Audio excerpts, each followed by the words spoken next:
So the cool thing is, this is the first time somebody I'm interviewing has actually got a nice little background. I mean, was that just like a last minute thing? Yeah. I just opened up the system and it was like, hey, do you want to like? I saw the settings just to make sure that my mic and everything was on, and it was like virtual background, and I was like, yeah, I'm throwing one of them on. I appreciate it, my friend. You know what I mean? Of course, we're talking to Arthur Skurro. We've got loads of stuff to talk about. Him in the ring, outside of the ring. We're going to learn all about the man himself. But as always, in turn, roll the intro.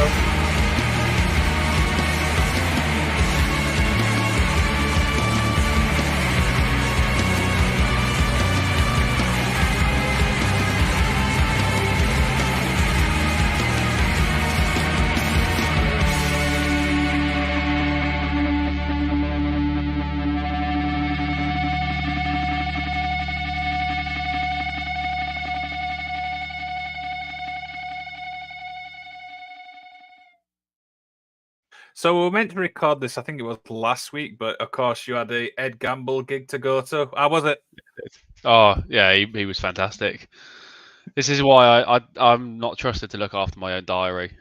My wife has to do it for me. So when I go, I'm doing this thing on this day, she goes, no, you're not. You've already got something else in. Same with all wrestling bookings. I get a message from a promoter about, are you available? I'm like, yeah, bear with. And I have to go and ask her, am I available? Dear. But I mean, I imagine you're a big fan of Mock the Week then, because I know Ed's obviously run that quite a few times. Yeah, I used to be when I watched like live TV and stuff. Like now with all the streaming platforms and just how busy I am in the wrestling world and in my normal job and day to day life, it's just one of those now where I just don't watch live TV. so So I imagine you don't get much time to yourself then, really. no, not really. No, it's nice when I do. I've got loads more time now that I'm injured, but I'd rather not be injured. So Yeah, I mean, let's obviously start with that. I mean, how is obviously the injury process going for yourself? really well actually. So I'm 4 weeks removed now from a dislocated shoulder. It's this one, if anybody was wondering which shoulder it might be.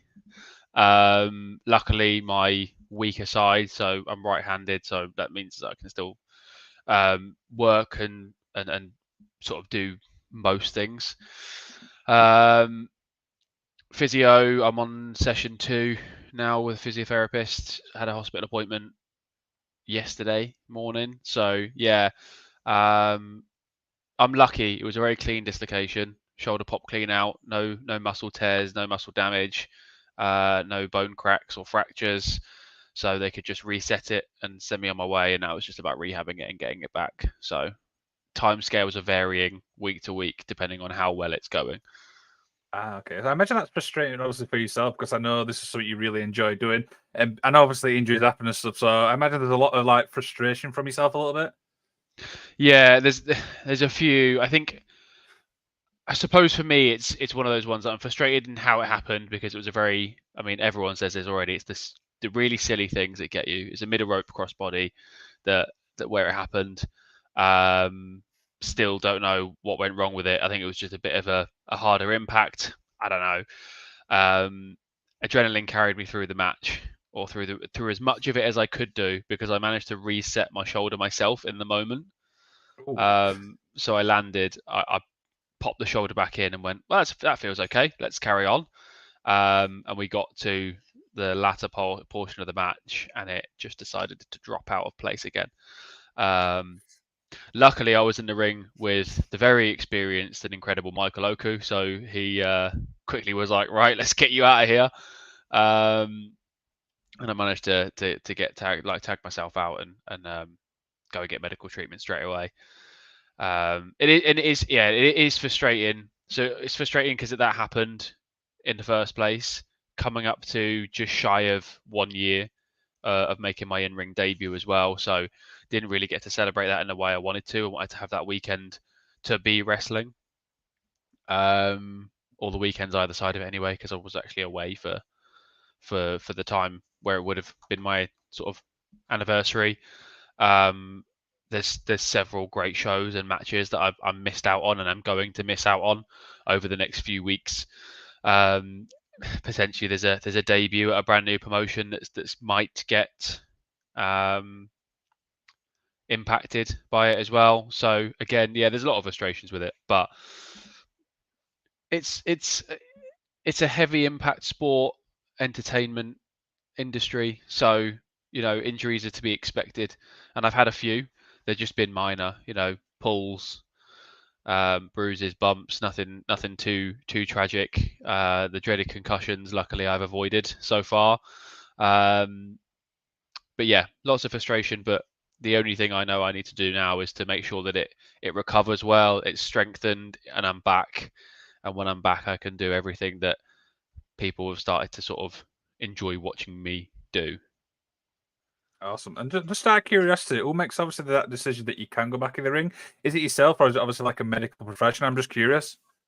It's a sort of joint effort. So the the real medical professionals, I'm going to say real medical professionals with no disrespect to physiotherapists or anything like that, but the doctors and the fracture clinic sort of consultants are very much along the lines of, yeah, just don't do anything stupid. And I'm like, what about wrestling? And they're like, yeah, definitely don't do that. And I'm like, but until when? And they're like, until it feels okay. And I'm like, yeah, but feeling okay and taking impact is two very different things. But I think ultimately, if they were going to give their honest opinion, they'd probably just tell me to never go back or to never even do it in the first place. I suppose that's their job. Some of it's led by me and how the pain is, how the movement is, and what it can take. But primarily it's the physiotherapist. So every time I have a session at the moment, my range of motion is being tested, my strength in the shoulder is being tested, and then we can start sort of escalating what goes through the shoulder each time that we go through a new test. So right now, range of motion is looking pretty good. We're about 90% in all areas, really. Last time we did a check, which was last Tuesday. And then the next thing is to start putting strength through it if the current lower impact strength exercises start doing their job, I can then start going back to the gym and putting weight through it. So at the moment, I am refined to only leg exercises where I don't hold any weight in my left arm, cardio where I don't put any weight or strain through my left arm, and core and ab work where again I don't hold any weight in my left arm. Wow, that's really obviously fascinating obviously to learn. So you just mentioned obviously earlier on that you've just obviously shy a year or just over. How did it all start? What made you obviously say, right, I want to be a wrestler? Because it's not many people do, some do. No, and then there's some people who go, that was a terrible idea. Like straight away, they take one bump and go, nope, never again. And I can understand why. It's funny. I never really knew that the British independent scene was as big as it was, and I think even now in the last 12 months, wrestling as a whole has got so much bigger that it's only going to benefit so many people and so many promotions. I had no idea it even was a thing. I think I'd heard of Progress in conversation like once or twice. And it was actually my younger brother who started wrestling first. And I'd managed to come and catch a couple of shows in between me working. So I was working quite a high adrenaline impact job in itself in the public service. And so I was quite busy there. And then I started playing American football. And then I left my job and went to a bit more of a desk job, which is what I do now. And then continued playing American football. And I'd watched a few shows, like I said a minute ago. There was a few people there saying, "You'd be quite good at this. We think you should have this. We think you should have a go at this. Why not?" And I'm like, "I'm playing American football. I'm really happy in what I'm doing for my spare time." And then a load of politics, I'll call it, happened within the team. There was the head coach was getting ousted by a group of players who weren't particularly happy with him, and there was a point where I was being asked to put my vote in and pick a side, and I just went, I play this for fun. I have to deal with enough politics in other areas of my life, and I'm not interested in doing it in this one. So I decided that was that, and I was going to pack up American football, and I was potentially going to give wrestling a go. but I never sort of made any inquiries myself to the academy. So I train at Square One Academy in Hitchin, which has recently had an upgrade post-COVID, and hopefully there's more upgrades coming as well. So let's see what happens there. And I got an email just out of the blue one day. I was working at my desk, and I got an email that came through. Square One Academy, you've got some credit in an account sent to you from your mum and dad. So get yourself booked onto a session, come down and see what you think. So what I did is I went in, I logged into the account, set everything up, signed all the waivers, and then I topped up some more credit and booked 5 one-to-one sessions for 5 consecutive weeks. I thought I can't do one session and go, what do I think? I need to sort of give it a few weeks and see how we go. 5 weeks later, I'm obviously absolutely hooked, and just loving every single minute of it. I've made some incredible friends, and just there's nothing, I don't think, beside probably losing a leg or losing an arm, that would stop me wrestling at this point. Yeah, absolutely. And I want to talk obviously about your gimmick, because your gimmick really stands out for me. How did obviously the whole gimmick of Arthur Skurro come about? Please tell me. Oh, I like this story. So, big shout out to Paul Ash, he's been a massive influence in me as a wrestler, me as a character, and designing, helping, and molding the gimmick. I mean, you could have shown a more recent photo. I've done a lot more work on myself in terms of my appearance and stuff there. I've actually got real wrestling gear now. And I know how to tan myself a lot better than I did then as well. But yeah, we were looking at a couple of different gimmick ideas when it was coming up to the point where it was like, okay, so 9 months into training, it was like, okay, we want to get you out on a show. We want to put you in a battle royal. You need a gimmick and a character, like, go. And I was like, all right. So I was pitching some ideas. There was lots of different bits and bobs that were floated around, and eventually settled on one sort of carnival-y type gimmick, not trying to copy Charles Crowley by any stretch of the imagination, but sort of trying to almost come off of it and see if we could do something like what he does, but very different, and so sort of a different side of that kind of character. So I got some photos taken in some of the gear that I'd purchased, and sent them off. And the first thing that Paul said was, there's a bit of a Jack Sparrow vibe going on in some of these photos. Have you thought about maybe leaning into the pirate route? And I was like, well, that's interesting. I hadn't thought about that. So I think about 24 hours later, I went back to him and went, yeah, let's do it. Let's go down that route. And it's been born from there. We developed the character to be a proper babyface, very much join the crew, sail with me. Let's, be free of the tyranny of government and all this sort of stuff, and it be a real sort of fan favorite character, which it absolutely has done at UBW, and I'm very grateful to the fans for coming along this journey with me. But then a day after my singles debut, which happened in June, United Wrestling got in touch and went, can you jump in, fill a gap for us? We've had a dropout. Yeah, no worries. Been to a few of their shows already.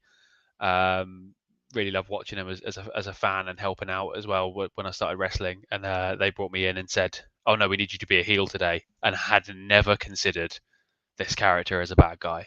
So I was like, oh. So on the spot, I've had to develop exactly how the mind of that character works. Why is he not a nice person? What does he want?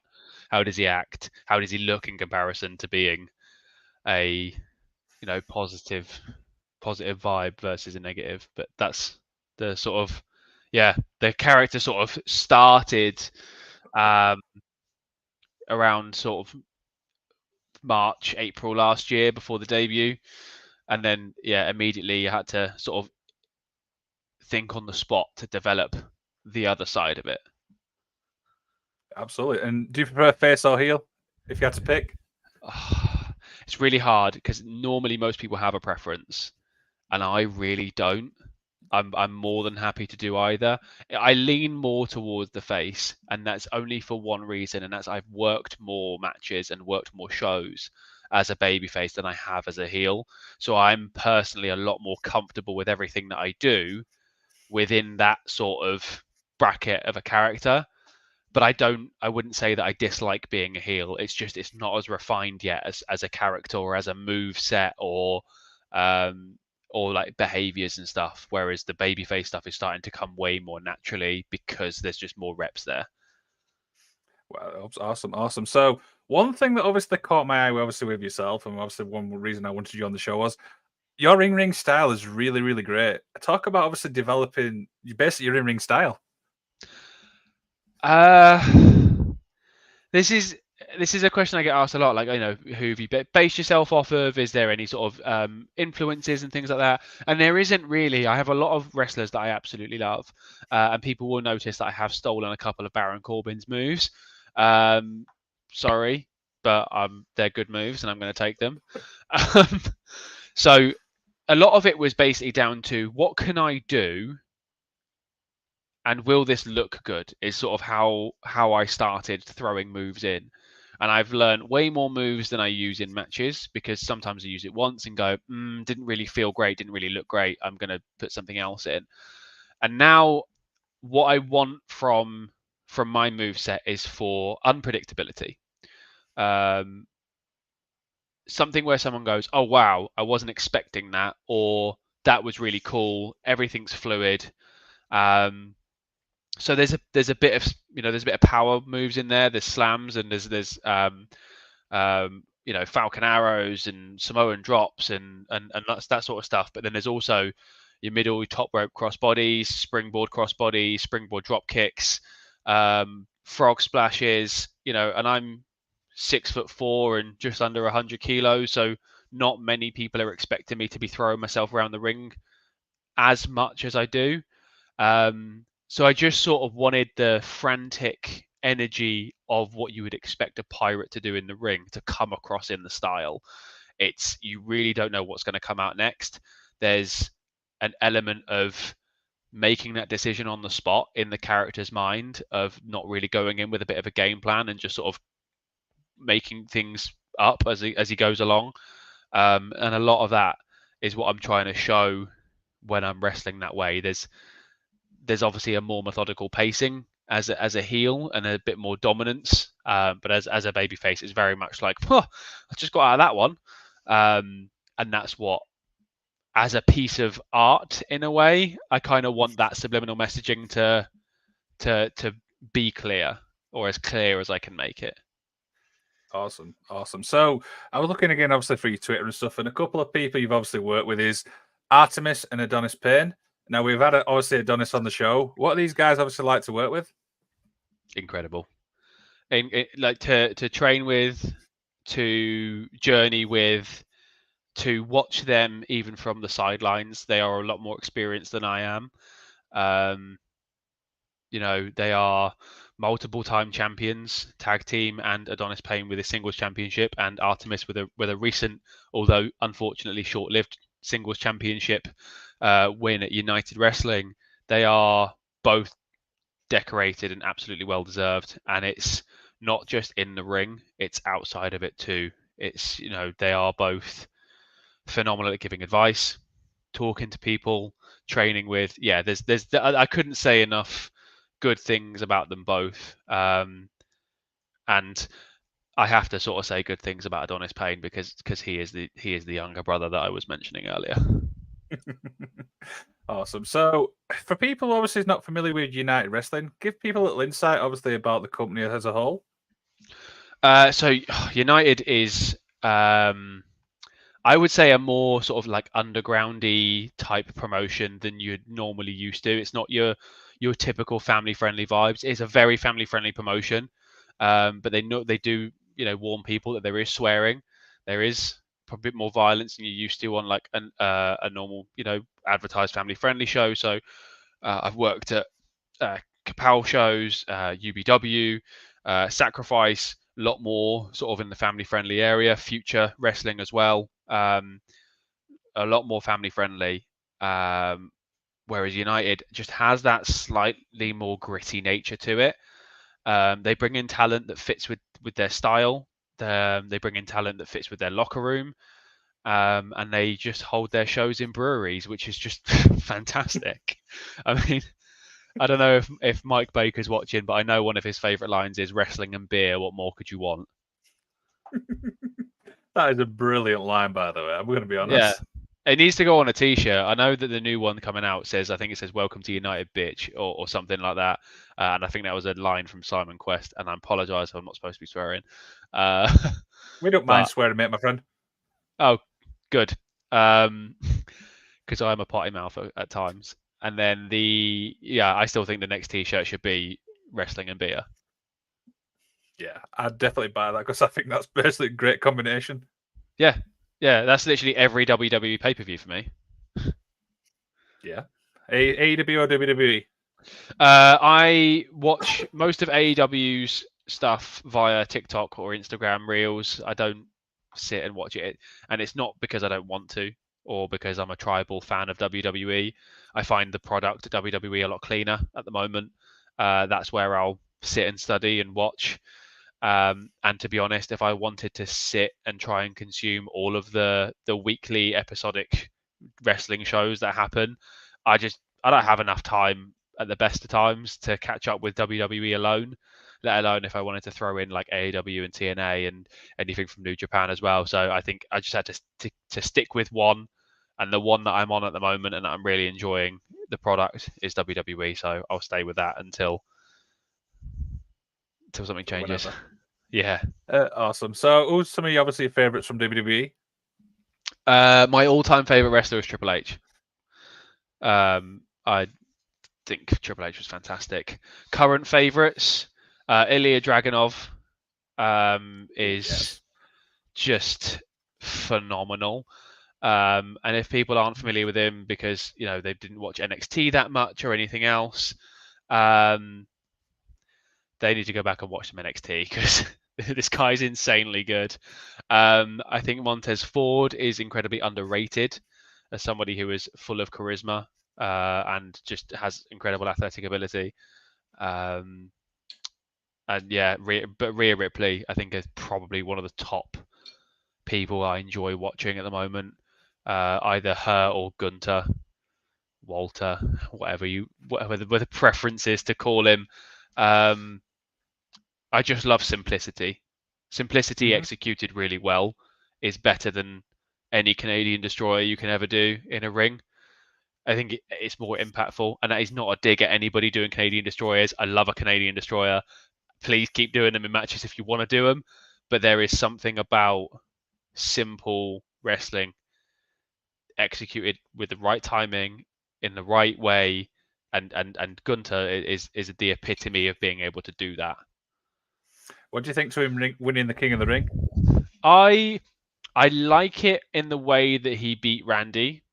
Obviously, I don't think the shoulder up saga was supposed to happen by looking at it, but I think Gunter coming off of the Intercontinental Championship reign needed to beat someone big to really elevate him naturally into a main event picture. Giving him the King of the Ring and also making the King and Queen of the Ring winners able to have a title shot at SummerSlam, I think you automatically slingshot Gunter into that position rather than having to do awkward promo segments and stuff. And I know there's a lot of arguments online about whether whether he needed it or not. My argument would be, well, who else would you give it to right now? Because for me, after the long reign he's had the Intercontinental Championship, you want to give him that World Championship opportunity at SummerSlam. There's a tournament there that's ready-made to be able to do that. So why not? Yeah, there's probably more mid-carders around that could have benefited from it. But the King and Queen of the Ring tournaments have not been used consistently for ages. So you need to put some big talent winning those to legitimize the tournament before you can start trying to use the tournament to elevate your mid-carders. Does that make sense? I think that's really, really well said because we've been very critical over the past few weeks with the King of the Ring. So you've really summed it up absolute perfect, to be honest with you. Yeah, there's a lot of criticism going around it. And if the King of the Ring and Queen of the Ring tournaments had been, 6-7 years in a row, won by people who had then gone on to do great things, 100% Gunter shouldn't be winning it because he's already done those great things with his NXT UK Championship run and his Intercontinental Championship run. He wouldn't need it.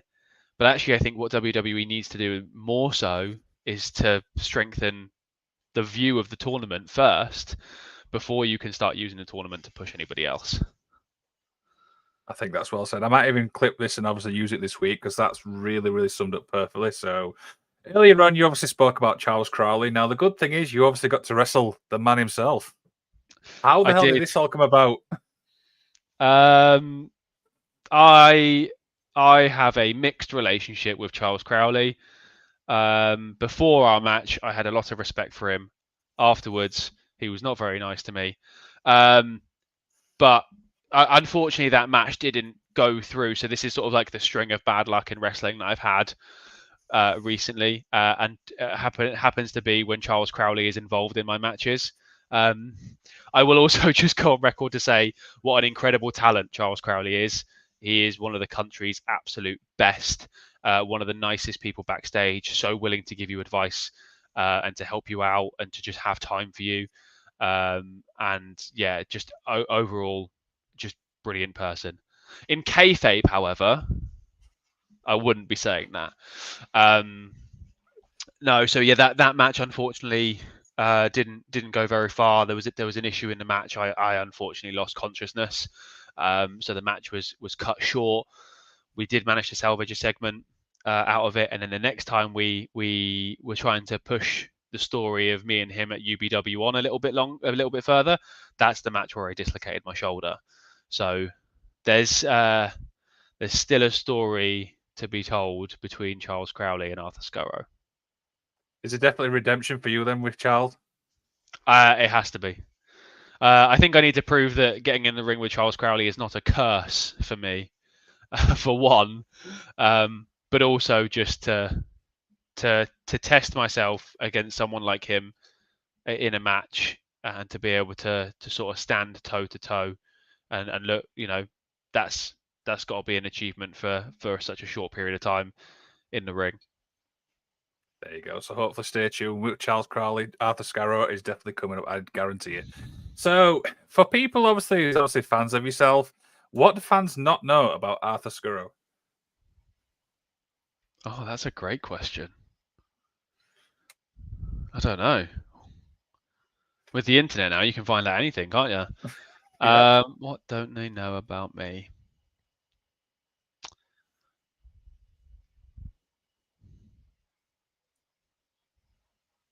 I like eating plain tortilla wraps. Why? Just on their own. Quick carb. I was like, I'm going to try and find the weirdest fact I can, and everyone thinks it's weird. And I don't disagree. It is weird. Like to get a wrap and eat it with nothing is weird. But I love like I'll have like bread on its own and stuff like without anything on it. I love bread and carbs, and that's why I work very strictly with a PT to keep me on track because otherwise I would be massive. Yeah, plain wraps. There you go. There you go. Fun fact. That's the fact of the day. So, yeah. what like 180 that question for people who doesn't know about your work? Why should fans go check out Arthur Skurro? This is kind of like to promote yourself a little bit. I will only have one question for anybody who hasn't seen me, or or potentially has sort of seen a little bit and is interested. Who doesn't love a pirate? I love that. I think that sums it up. Exactly. I genuinely get asked quite a lot, like, how do you sell so much merch? I'm like, who doesn't love pirates? I got flags on sale with this lovely logo that is behind my head on it, and my name, and T-shirts, and yeah, they go really well. And obviously, anything that people do buy for me just helps keep my wrestling going. So, I'm not pocketing it and going out on the piss with it. It all goes back to itself. I'll buy more T-shirts to get out there. But no, in all seriousness, who doesn't love a pirate? I like to have a lot of fun in the ring, regardless. I am such a big believer in the reason that we are there in the ring. Yes, okay, we're to a certain degree athletes and putting on a show and want to wrestle the best that we wrestle. My belief is that I'm in that ring to entertain the people that have bought tickets to come and see that show. When I've seen British independent shows, the people I switch off of the most are the ones that I don't find believable in their themselves or in the character or confident enough, and also the people that don't engage with the crowd directly. So the one thing that people will get from me that I try harder than I think a lot of other people do is to engage with the audience in some way. That's both sides of the character. So whether I'm shouting in your face and telling you that you're going to shine my boots for me and scrub my deck, or whether I'm making really weird sarcastic comments about my opponent to you while you're in the crowd, or trying to like ask you if there's rum in your can of Coke, that's the kind of thing that I'm going to do, because people will remember that more than they will that I hit a really nice enziguri, or that my splash looked really nice that particular day. They remember the interactions a lot more, and I just, more than anything, I get really excited about wrestling a match 100%, piecing it together and doing all that sort of stuff and doing it itself. I live more in the ring for those moments where there is a period of time where I don't have to think about the next spot and I can have fun with the crowd. So if you want to have fun, come along and see me at a show. So I'm going to try something new here. I haven't tried it before. So you sent me obviously a video to promote yourself a little bit. So here's a little video for people who's not familiar with Arthur Skurro. Check this.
So much.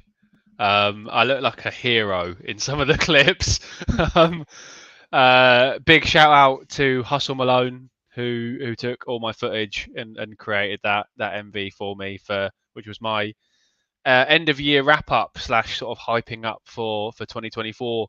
And it yeah, a lot of that footage has obviously come from a small section of matches and a small portion of my career. I think I can't remember how many matches I finished on in 2023, but I only started in May, so there's not a huge amount to choose from, but it looked good. Can we talk about obviously what Malone put on Twitter? Because this really actually took me off guard. I will be honest.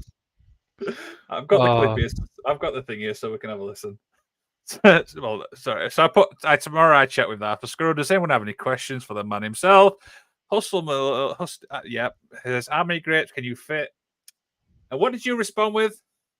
36. I counted them myself. Now, the moral of the story is don't drink when you're reading that. To be fair, just drink all the time, especially if it's rum.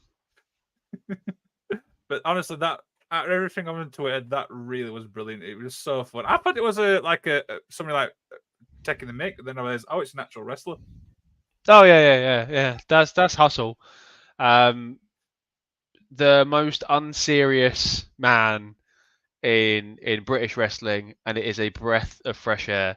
He doesn't take himself too seriously. He's not there.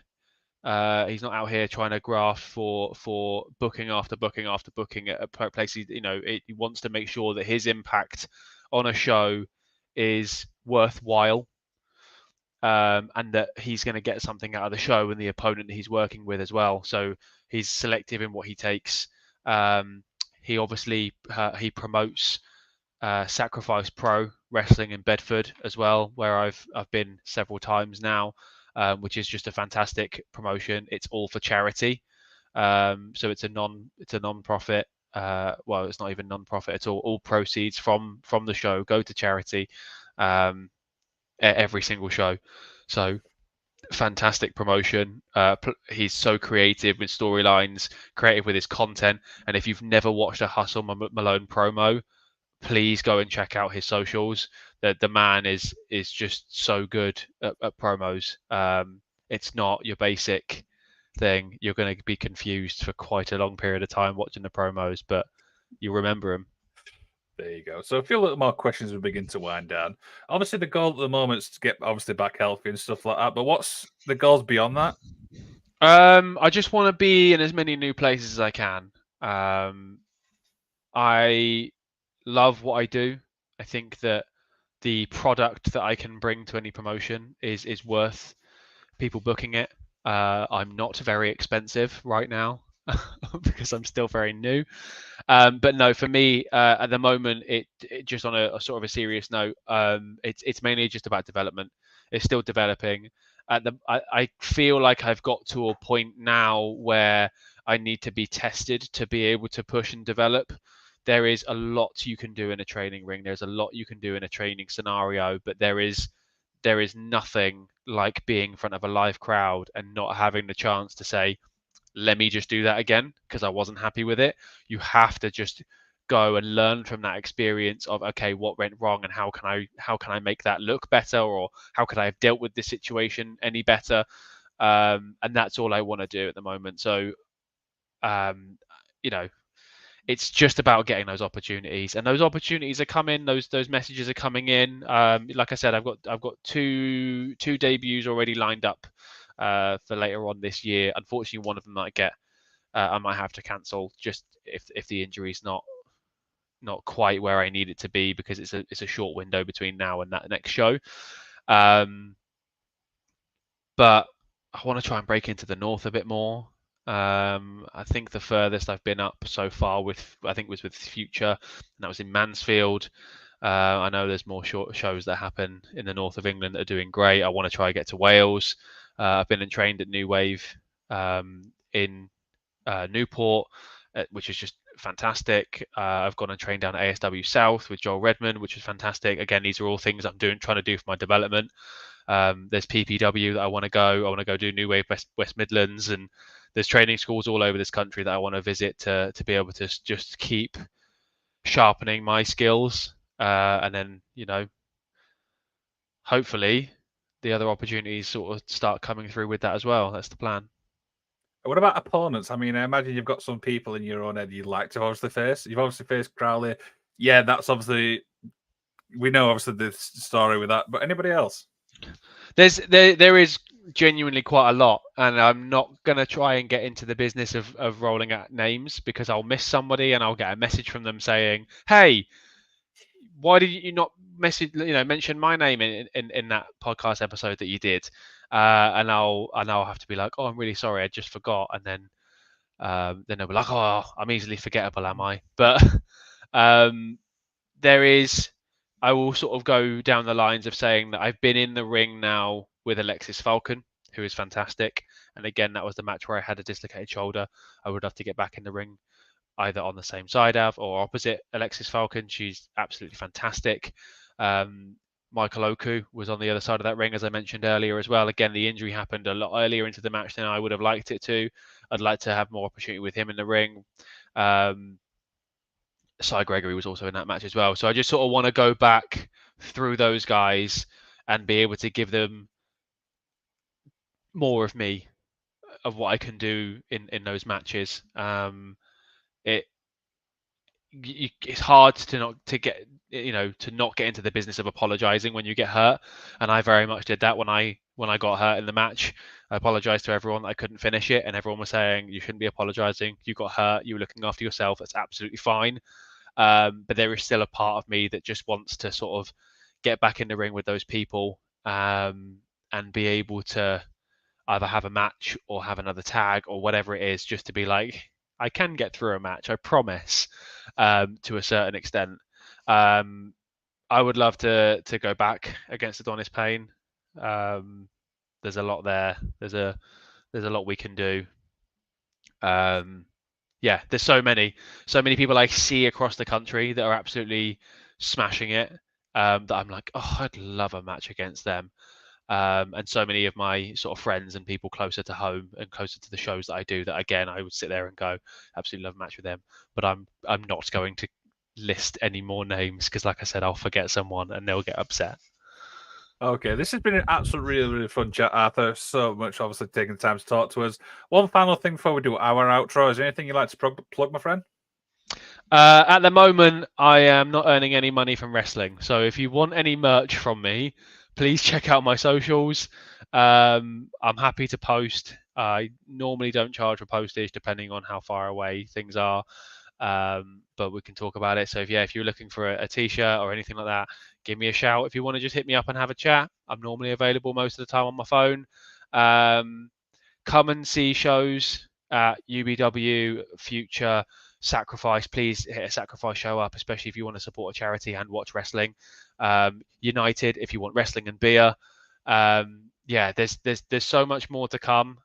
Keep an eye on my socials if you're interested, because I'm going to be getting about. Even though I'm injured, I still have appearances coming up, and the next one is June 8th at the Great Hitchin Bash for UBW, where I am the guest host and ring announcer for the entire evening.